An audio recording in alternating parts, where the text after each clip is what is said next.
Remember hugs. Remember snogs. Remember crowds. Remember shows. It will all come back. It will all come back. But in the meantime, there's a brand new episode of The Learning Hack. Welcome to The Learning Hack, a podcast about the people and technologies that are creating the future of learning. I'm John Helmer. Now guess what? Learning is cool. Learning is cool. Learning is cool.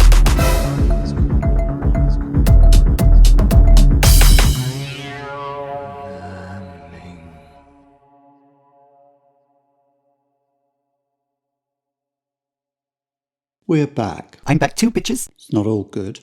And we're lucky to have, on this first episode of the new season, an absolutely towering figure in learning.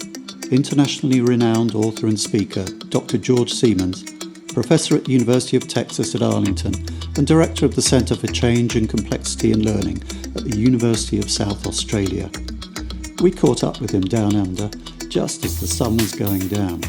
Breakfast time for me, and we talked about his pioneering work in learning analytics, he's founding president of SOLAR, the learning theory he developed, Connectivism, his foundational work on MOOCs, and his current focus on human and artificial cognition. What's that? That's AI to you. And of course, his views on the pandemic, which he sees as providing a unique moment for corporate learning. We could be at this for another 12 to 24 months. And if that's the case, then the reality is we will have massively increased our capability for interacting in digital networked environments. If you listen to just one episode of this podcast, I'd make it this one, because we've had some great guests since we first started 12 months ago. Happy birthday to us. But I think this conversation is perhaps the most important so far.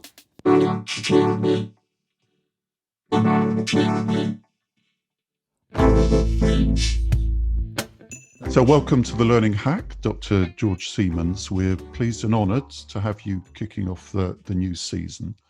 An obligatory question, especially for an educator like yourself, I should think.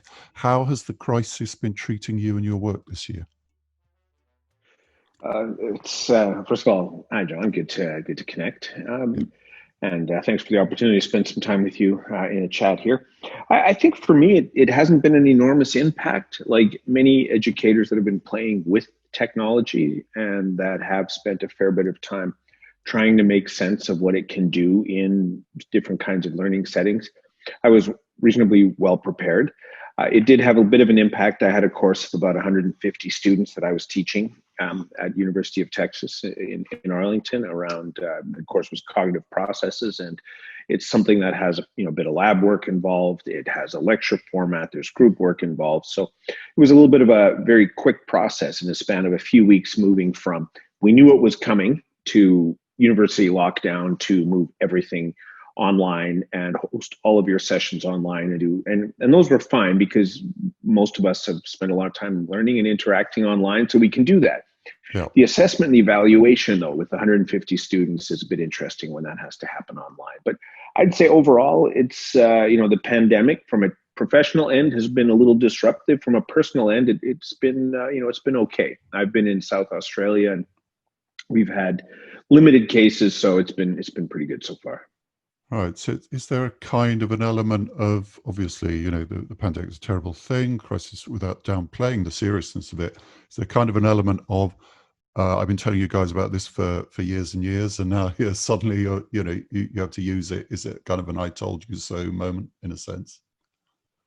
I think for a lot of people in the technology space, whether it's corporate technology and learning, higher education, or whatever space, I think people that have been saying we can do a better job learning, building knowledge collaboratively, connecting with one another, we can do a better job with technology than we can without it. So I think that is there. But usually I think the I told you so happens right after. It's kind of like when you've got a child that comes home in tears because something went wrong. That's not the best time to say I told you so, but later on, once things have settled, then you can pull the I told you so out. But for the time being, I think it's just everyone is facing this incredible challenge and trying to respond as best they can. But it was interesting, and this, I almost felt a little rude about this. I saw a post on social media recently where Someone had said her dad was a 53-year-old teacher and was struggling to adjust to teaching with technology in the classroom. And so it was this child, she said, he was texting her every day and this and that. And her message was like, be kind to the teachers. They're all learning to how to do this. And part of me was like, yeah, I mean, absolutely. We need kindness and thoughtfulness in this kind of a setting. By the same account, another part of me was, well, you've been living with technology for quite a while. It's growing at every single level. At a certain point, is it a justifiable excuse to say that you don't know how to record a video on a computer? Or have you been maybe had your head in the sand a little bit more than what you should have been? Because these are modern literacies. These are skills that you expect a person to be able to do: communicate, collaborate, and engage online. So I guess a little bit of "I told you so" is creeping in, but also a sense of disappointment in that, adults who are teachers have largely kept their head in the sand waiting for the technology revolution to fade a bit, I guess. I'm not sure what to say about that. Yeah, it's a good point. George, there's so much that I'd like to talk to you about. I'd like to zero in on the learning analytics work that you've done to start with. I mean, you did mention a little bit about assessment just now. You've done a lot of pioneering work there. You were founding president of the Society for Learning Analytics Research, SOLA. And what I've picked up there is that SOLA feels this is a science in an early stage. Technology is going to play a big role. This is going to be a way of reforming learning and education fundamentally. Now, I've been following the debate on the learning analytics in the corporate learning side, and it seems to be very different there. I mean, the instrumentality is there, but it's more about protecting, advancing the role of L&D within organizations. We seem very stuck in Kirkpatrick/Catzel, which gets revised and denounced at regular intervals. But still only about 15% of digital learning ever gets evaluated. And I'm not sure the figure for instructor-led, but I'd imagine it's even less. So is there a disconnect? What's your view of that, the different way those two worlds operate? Because really the corporates ought to be coming to the academic side for advice, support and help with that, but there's so little interest in actually doing it. Is that a problem? What's your view on that? Well, what a great question to start off with, and timely as well. We've just started just this afternoon. I had a discussion with a group of several colleagues around corporate learning analytics and initiating a study to look at how learning analytics specifically, are being used in a corporate setting to assess sort of knowledge development of individuals, but also capacity building of the system as a whole. So our interest in this area is quite high, and there hasn't been a lot of crossover from the academic to the corporate space. You're absolutely right. That's been a transition that hasn't happened with great force. One of the difficulties, I think, so I'll take a slight detour and try and get at the answer that way. In higher education, the development of digital teaching and learning really created the context for researchers and academics paying attention to data. And that in turn gave rise to fields like educational data mining and learning analytics. The abundance of data that's collected when a student interacts with a technology system was sitting there, and researchers would look at it and they'd say, you know what, we can do something with this. We can understand persistence. We can understand why people drop out at certain sections in a course, or we can perhaps understand how to create a learner profile and do a better job of creating personalized learning and so on. Now, so the data gave birth, if you will, to these respective fields. Now, in a similar sense, I think corporate settings are in the middle of that data explosion right now. They've always had it, but one of the things that COVID has done is it's produced an incredible trove of data for organizations. So in the past, if you had an interaction with a colleague or with a client, that may well have happened in a physical presence where it's more ephemeral, right? It's gone, it's not recorded, the interactions are gone. But when you engage with someone on Teams and you have a Zoom call that's recorded and you have a series of interaction on Slack, and like I just mentioned Microsoft Teams, but you have the data that's linked and connected to your use of the Office, the Microsoft Office system and a range of other tool sets. This is all now leaving a data trail. And because it's leaving that data trail, I think the experience we are in right now is the necessary condition for corporate learning analytics over the next several years to take off enormously, simply because you have a quality and a type of data about individual capabilities and performance within an organization that we didn't have before. And that process isn't at all unlike what we saw happening with the educational field, where initially it was the online learning schools or distance education schools in 2008, 2009, 2010 that were getting these rich sources of data from student interaction in the learning management system that drove that interest. Then open online courses like Coursera, edX, and others came along, and it just blew it up. And all of a sudden you had Harvard, MIT, and a lot of computer scientists from top systems paying attention to learning data that they didn't have before. All those interactions used to be ephemeral in a classroom. Now they could see it, they could work with it, and they could use it to understand learning. So that's not 100% answer to your question, but by and large, I think that's one of the reasons why corporate learning analytics has been delayed.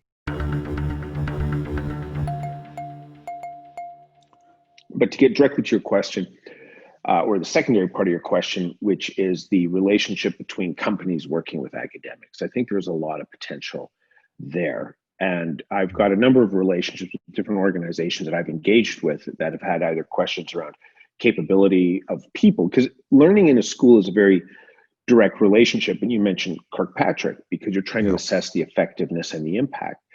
We need something that isn't necessarily summative, but we need something that is more real-time nudging toward preferred goals or ideals. And we're increasingly paying attention to a broader set of activities such as sense making and meaning making as being more consequential than necessarily explicitly learning. So I think the opportunities are there to connect with a growing group of academics in the space. For our Learning Analytics Conference in California in 2021, it's the first year that we do have an explicit corporate learning analytics stream as well. So I know there's some momentum growing. I'm going to chuck in a completely anecdotal and necessarily anonymous anecdote here about somebody from the corporate side, an innovator in learning tech, who kind of bounced off the academic side of things. His experience of going to those conferences was like, well, the corporate environment, you really have to kind of deal with the situation as it is and with the data that you can get. And he found that it was very difficult to interface, because the debate was very much about producing some very perfect models and very perfect ways of how you evaluate learning. And it's hard to get listened to when he talked about the difficulty of actually gathering the data, getting access to the data you need on the ground, and getting people mobilized about wanting to hear the results. Did you think there's a cultural problem between the two sides there? Oh, there absolutely is. There are a different set of values that exist in each of those camps. And one of the reasons with Solar why we made a focus on trying to bridge to the corporate learning analytics space and the current project that we're engaging in, which is also targeting exactly that space. I mentioned like the corporate learning analytics study is we're motivated to see how do you make that bridge meaningful, because in a corporate setting, you're right, you have different values. If I'm dealing with students in a study that you might run, it's a clean environment, you've controlled for all the variables, you've dealt with all the dynamics that you might need to face.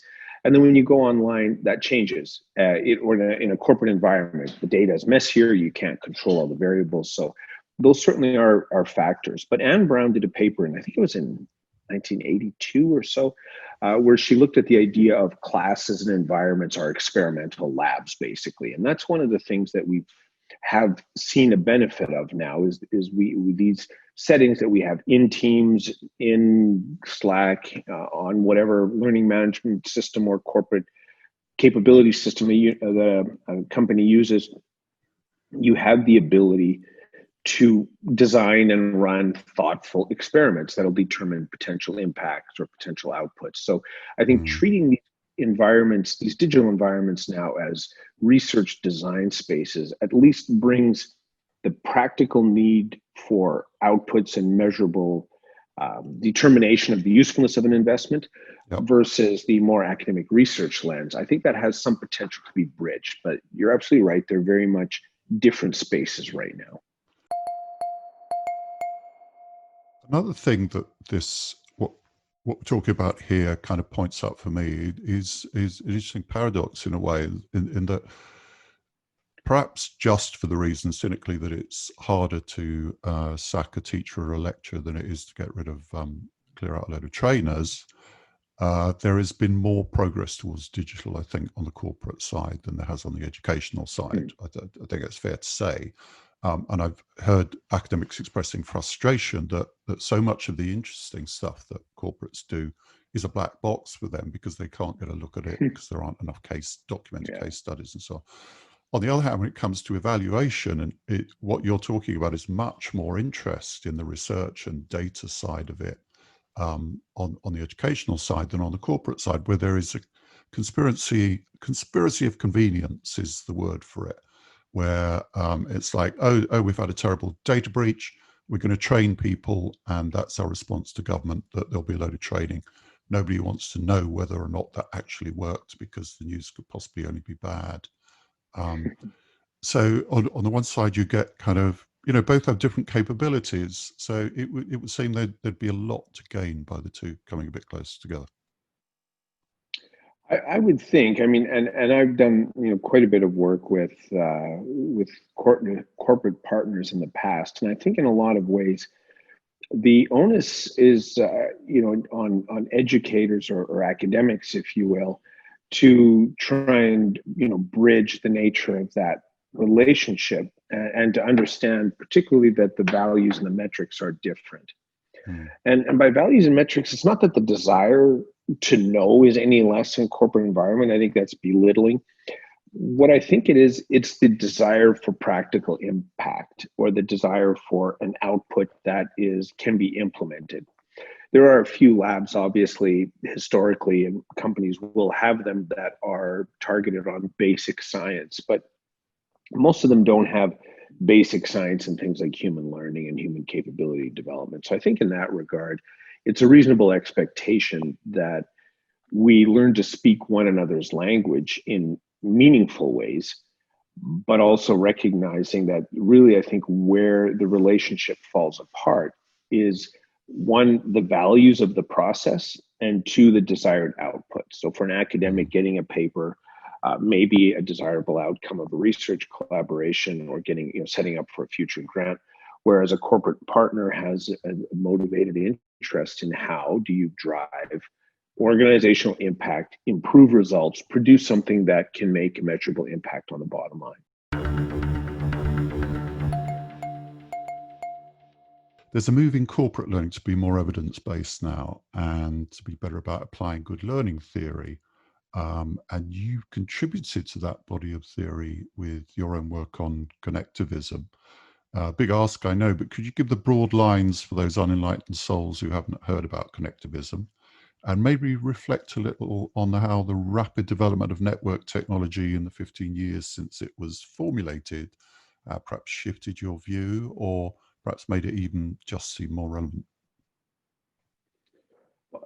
The broad view initially was experiential, which was the motivation for writing the article in 2004 in the first place. And it was just, I was reading a lot about learning theory, Vail's learning as a way of being, and I was reading Peter Senge's work on, systems theory, and I was reading, Margaret Driscoll's book on, psychology, of learning, and as I was going through, this range of these clusters of resources, and we were still a little bit at the early stage of the data science movement, but I was touching on a few things, looking at, latent semantic analysis and ways that sometimes when something new is added to a knowledge structure, it disproportionately increases the value of the knowledge that's already there, because we later on would come to use the, Ronald Bird's term of you fill the structural hole, and by closing that, you've enabled information to flow across those dynamics and so on. So the background really was, I was reading this range of literature, and I was also starting to, or had been playing with blogs for a number of years since the late 90s. And I had started looking at tool sets like Delicious and playing around with Flickr. And almost every week, this is sort of the early stages of Web 2.0, every week there was a new tool or a new technology. And I found almost all the users were eager to connect and engage.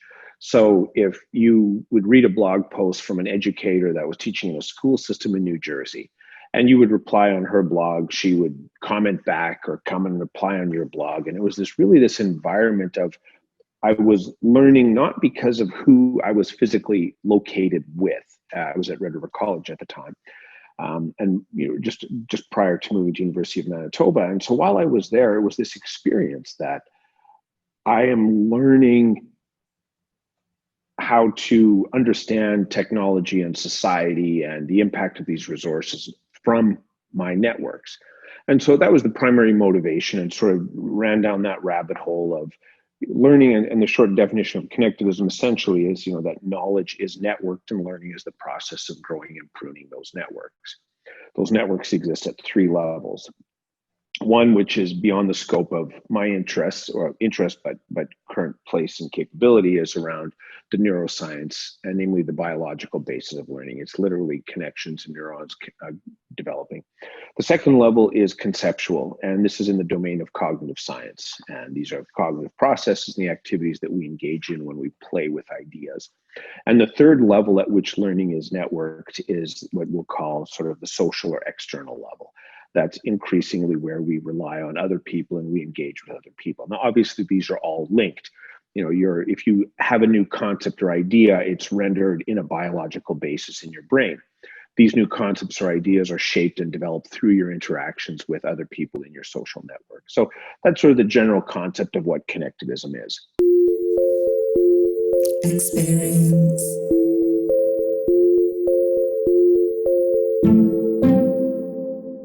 It's everything that ever happened to you, everything that ever will. Experiences, both huge and not so huge, slowly add up over a lifetime to become your experience. Everything you know, everything you are. Experience.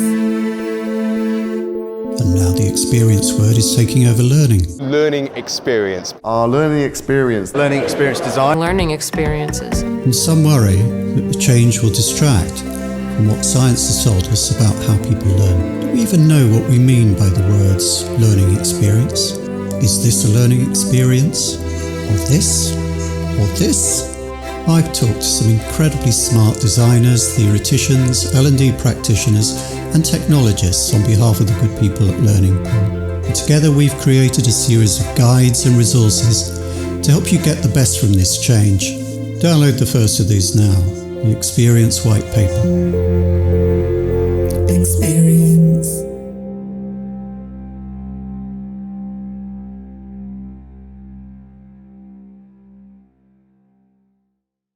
Now, to your second part of your question, in the 15 to probably plus years since that paper was posted, I think, a lot of it's quite naive now, the way things often are as technologies mature and develop. I think initially I thought a connection is a good thing.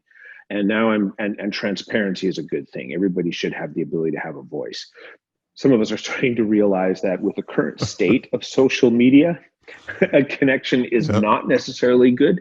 I was getting nostalgic when you were speaking there about the old days of Delicious and Flickr. Nowadays kind of opening up your Twitter is like opening a door on a world of swirling malignant rage, and it just feels so different.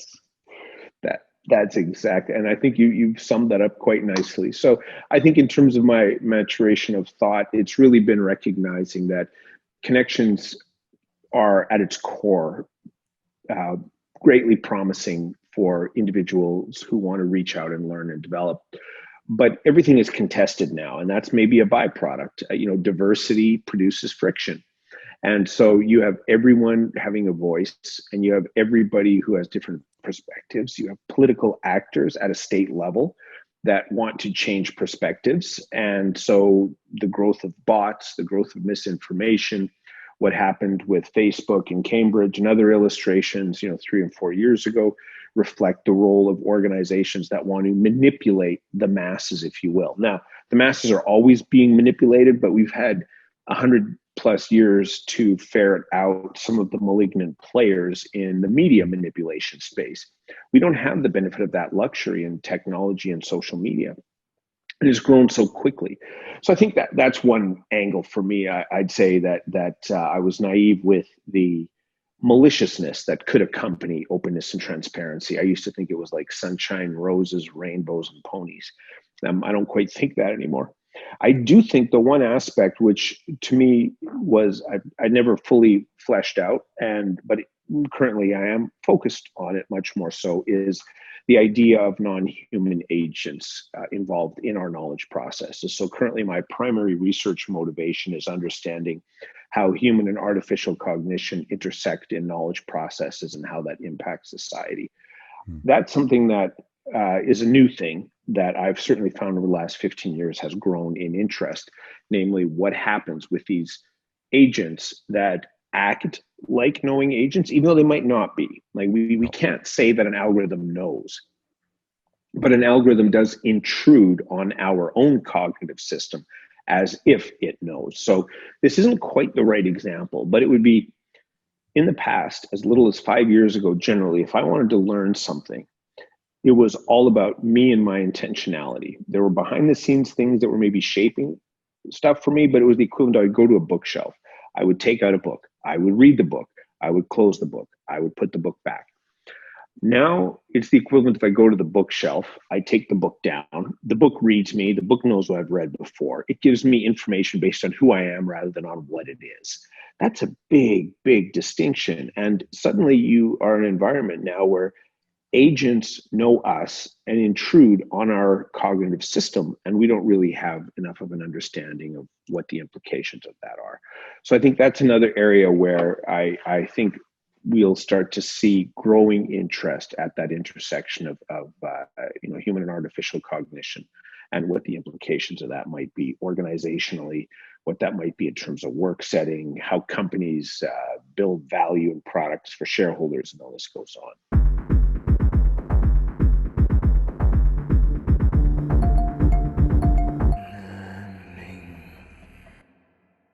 You've spoken of us starting to offload certain cognitive capabilities to AI systems. So, in the sense that AI starts to be increasingly to be a helper and to take over bits of our thinking.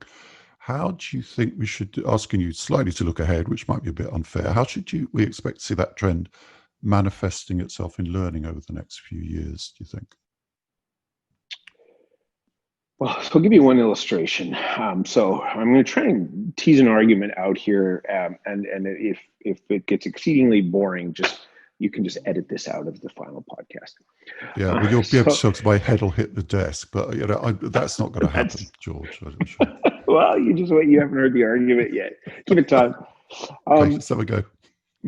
Okay, so the argument I'll make here, and to get back to your question of the role of humans and machines working together, almost everything that we've done societally in our education system, corporate learning system, is centered on this idea of learning. Now, learning is a very fuzzy word. We cannot not learn. Literally from the time a baby is born, she's interacting with the world, observing, neuronal connections are forming. We have key developmental stages that, you can't necessarily learn languages well after, say, 16 or 17 years of age as you can at a younger stage. So there's greater plasticity for certain types of activity at a younger age. But it's all learning. The language is learning, and we have a whole cluster of words around learning, such as problem-based learning, or you've mentioned some of Kirkpatrick's concepts related to the evaluation, the assessment of learning-related programs, and the list goes on. I think learning, though, is an inadequate word for what it is that we do today. And I'll give you an illustration. I saw a webinar recently that AWS put together with a few researchers, and they developed this website that listed how many COVID papers had been published in the last 7 days. And it was something like 275 papers had been published in the last 7 days globally. Now, no human being is going to read those papers, and all of them, at least some of them might be terrible papers, some of them will be fantastic papers. But the point is that that's an awful lot of knowledge that's been produced in a short period of time. So how do we interact with abundance? And do we interact with abundance through our traditional learning systems? Namely, we take an idea, we put it into a course or a curriculum, we bring a group of students in or an employees in a corporate setting. Maybe they do it online, we take them through a process, we assess, we evaluate, we stamp, and away they go. But is that really what we're doing with COVID as an illustration? Or is that really what we're doing when a company enters a new market? I would say we're actually looking at something different, something that's more like sense making, which I think is different from learning, something that's more like meaning making or wayfinding or navigation. And so I've started to use this broader term of knowledge processes. Knowledge processes then includes traditional frameworks of learning, structured processes with assessment. It could also include informal learning, like we develop capabilities by virtue of being on a team. We develop new skills or new capabilities, but it also includes that secondary level. And just before I move on to that second point, I'll say the typical educational psychology definitions of learning are some variation of Driscoll's statement that says learning is a change in performance or performance potential as a result of having undergone an experience. And I was reflecting on that and I thought, okay, that's a definition that's commonly accepted. But that's true for an algorithm. So meaning the same thing that we use to describe human learning applies perfectly to an algorithm. And so if we then say that algorithm has learned and that human being has learned, that produced in me some angst and some questions around, well, what does it mean to be uniquely human? And what is it that an algorithm might not duplicate in human performance in terms of intellectual work? And so that's when my interest turned to the idea of human and artificial cognition, not intelligence. Intelligence is too vague and too fuzzy. I want a specific cognitive process that can be done by a machine or done by a human and integrated. So to tie up that particular part, then we then have this problem where too much information is not allowing traditional learning challenges or channels or approaches to allow us to master it. Problem one. Second problem, AI and artificial technologies are capable of outperforming humans on many areas of cognitive performance. The Electronic Freedom Foundation has a site called the AI Progress Index, which lists a number of developments where AI exceeds human performance, just to give you an indication of it. So now we've got a problem of too much information. We have a solution of brute force processing or AI-based approaches can outperform humans in making sense of what exists in this huge quantity of information that we encounter. Well, if that's the case, and if AI is increasingly becoming better than humans at things, then that leads to the next question, which is what should we do as humans? What is unique to us that AI can't produce? And I think as a society, as a company, as an organization, we store a lot of our knowledge in our culture.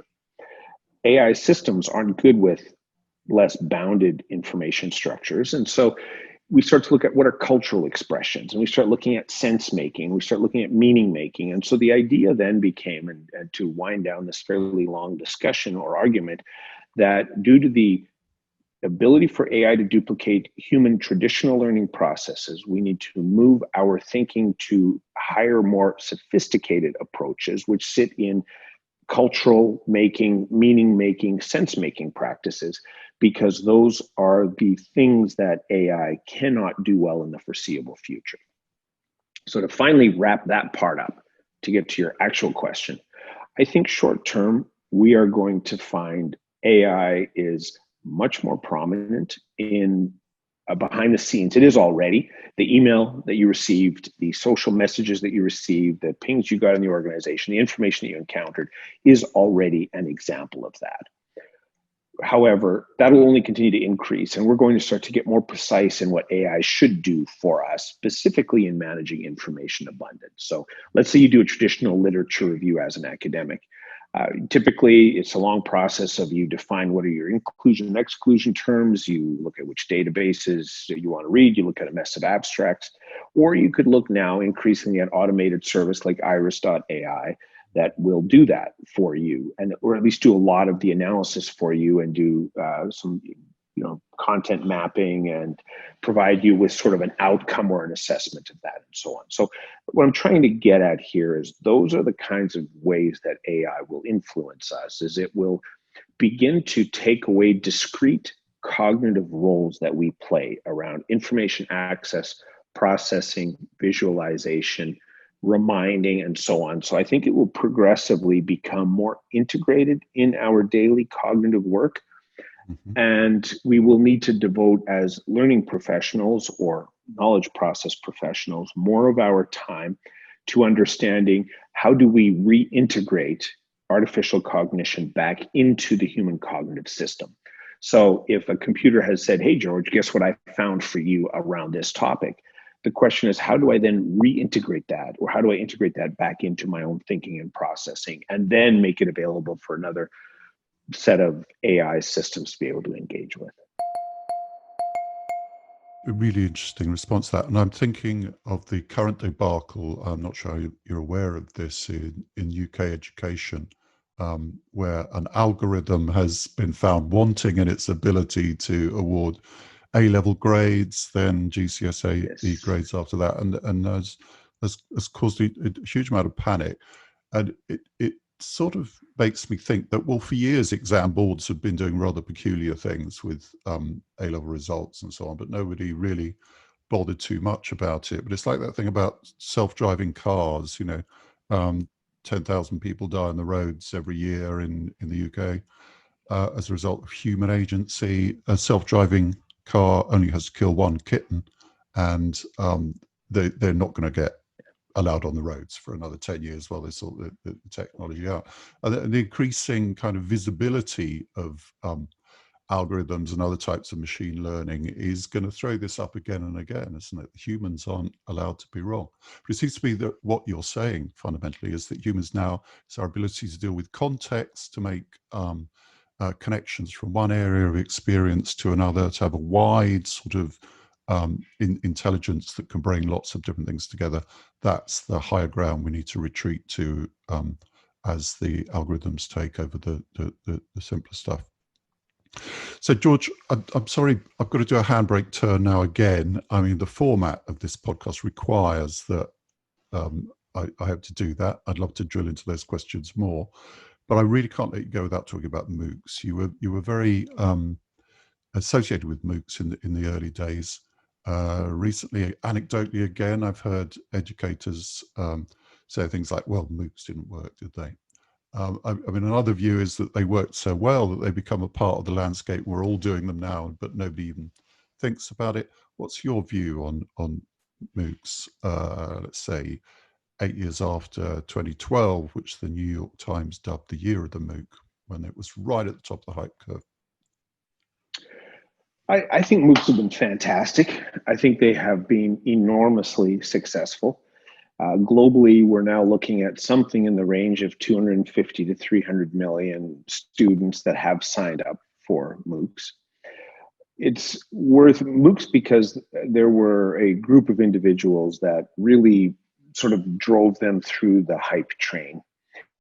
And what we're seeing following that is the natural pushback to it. Initially, they were going to do everything. They were going to make education cheaper. They were going to make it better. They were going to, do all sorts of things, reduce the number of universities, better outcomes for student performance, and the list goes on. Now, clearly, that is potentially an option, but it's not necessarily feasible socially. And by a non-social option, what I mean is institutions that humans have created, back to my point about culture earlier. Cultural knowledge is probably the most valuable type of knowledge that we have. It connects us it gives us meaning, it gives us a sense of relationship to the past, sort of the Gotskian social cultural theories and so on. So institutions matter an awful lot. When people come by and say we're just going to kill universities and replace them with MOOCs, I mean, how does that interface with the existing funding mechanisms, government agencies, local economic development opportunities, and the list goes on. So it was overstated and overhyped, the promise of MOOCs. What's happened though, since that stage, and then because everybody was talking about how they're going to take over everything, then we went through a natural period of, oh wait, the people who were under attack before, namely the academics, now had their turn to celebrate. So when MOOCs reported high dropout rates and started to exhibit some things that made universities less inclined to embrace them, such as it wasn't as engaging an experience as a good prof in a classroom and so on, then it was time for the faculty to now get out and celebrate and declare MOOCs as being dead. They were ineffective, and the list goes on.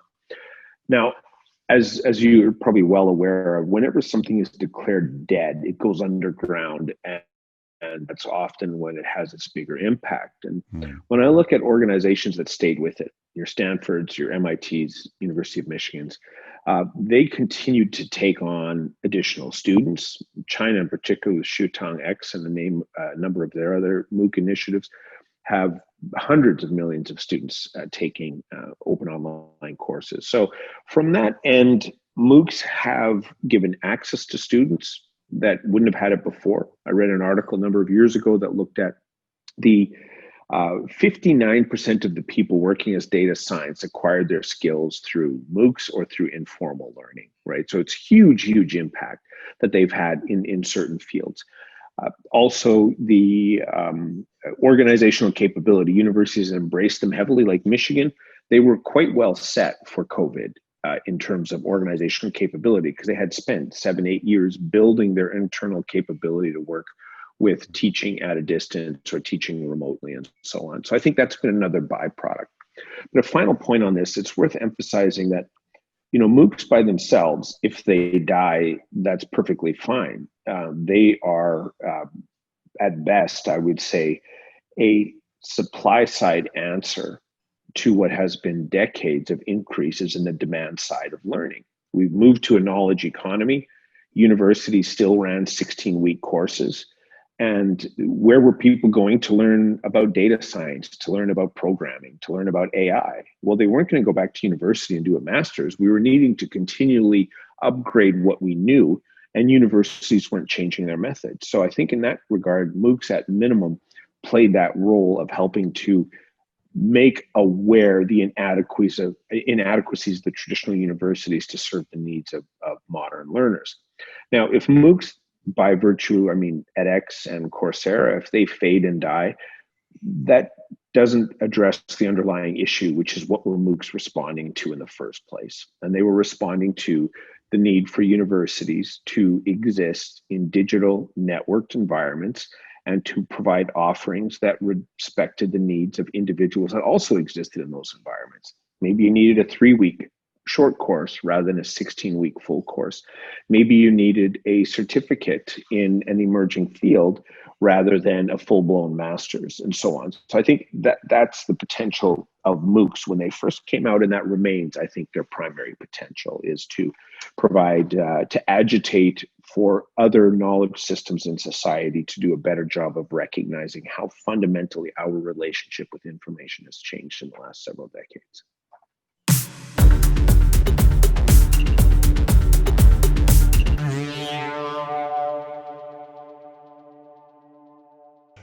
Just a brief return to the subject of COVID. I know you've been very active in helping educators through this very difficult challenges that they've had to face. And you don't think it's going to be over in a hurry. But we're now maybe 6 months in from the full scale of this thing becoming clear in the West. How do you see the road ahead now from a learning perspective as we come out of this? Of course, we don't use the phrase new normal anymore because everybody's so fed up with that. But how do you see us coming out of this? Because I mean, clearly a lot will have changed for good. Yeah, there's so many unknowns, so it's a fool's game to make a set of predictions when you're in the middle of the upheaval cycle. We're not even calmed down yet, but I'm willing to be a fool. So I would say probably a few things is one, if it would have been a short cycle, if it would have been a month, I think we would have gone back to a lot of regular routines of in-office interactions or in university settings, in classroom discussion and so on. But at minimum, everything is going to be much more digital.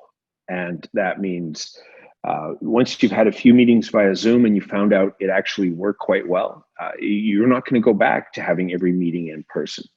I had a student that worked with me at the Link Research Lab at University of Texas for a number of years, and he ended up getting a job at Intel about 6 months before the pandemic hit. And he emailed me, or I followed up with him just to see how things were going. And so we had a quick catch up, and and he said that it was weird. He was in this environment, and all of a sudden now all of these meetings were going online. And he says they're having conversations with people different parts of the world and so on that they hadn't had before. And he's like, you know what, this was normal for him as a student. Like, we always had our research meeting with people from around the world and so on. And so he found that it was just like, he was surprised that for others this was a novel thing, whereas he had basically lived this experience.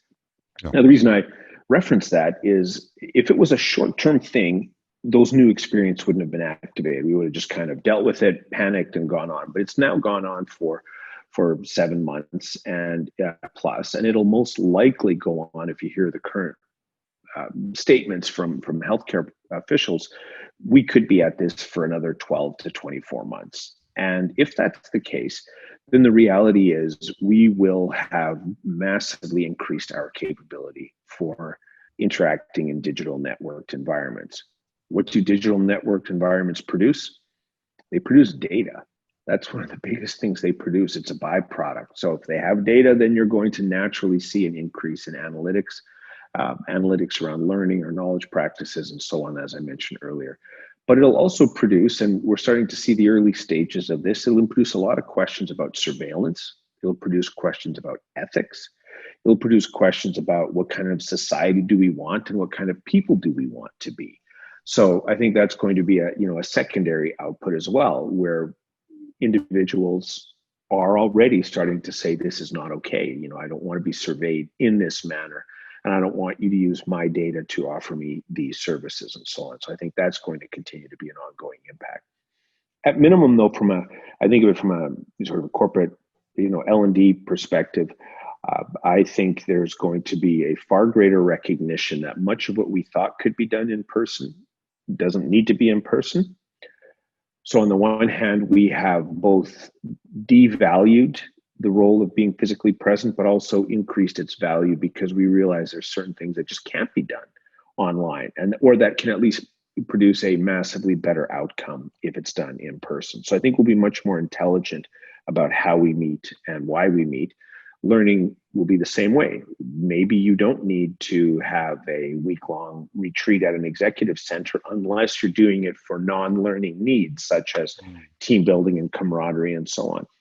Maybe you're further ahead to have that done in a series of smaller blocks of learning opportunities. And also, maybe you need to increasingly start to address your learning needs through digital or mobile devices or so on, something that's a little bit more contextually based.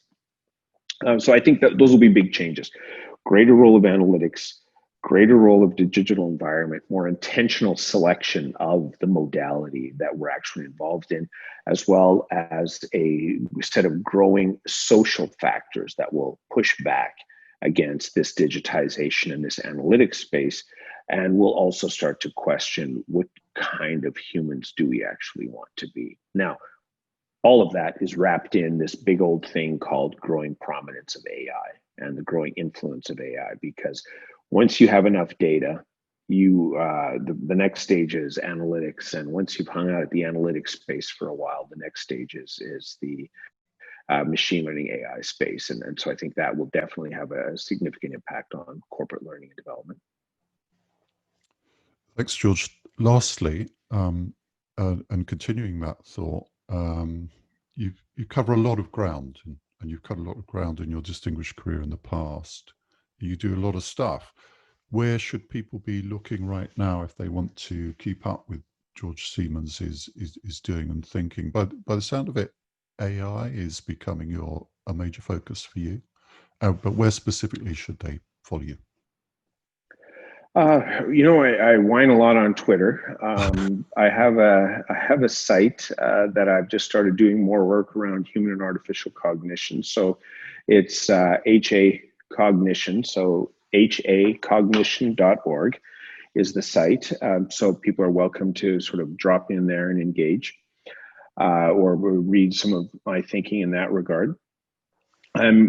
So that's one potential direction to go in. Otherwise, Google Scholar for recent articles, academic articles and publications can be accessed there. I have a number of courses on edX. I'm planning a series of courses around high-performing teams with a colleague out of NASA, former astronaut, that we're hoping to deploy early next year. I have a course on how human artificial cognition will intersect that's intended to start later this year on edX as well. So either, I'll have updates on that on my website, on Twitter.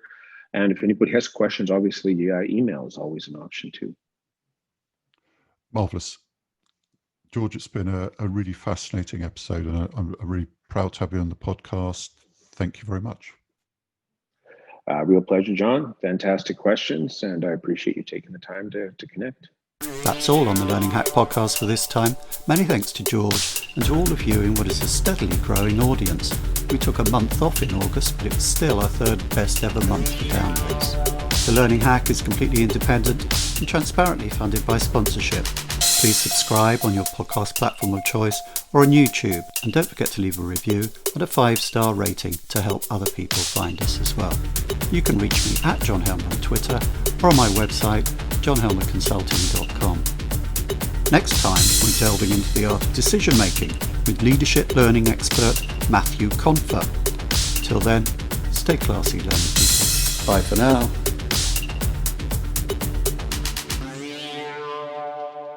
Now I finally get it. I think learning, though, is an inadequate word for what it is that we do today. Burn. You're going to have to change the name of your podcast, Mr. Learning Hack. We're not changing the name of the podcast.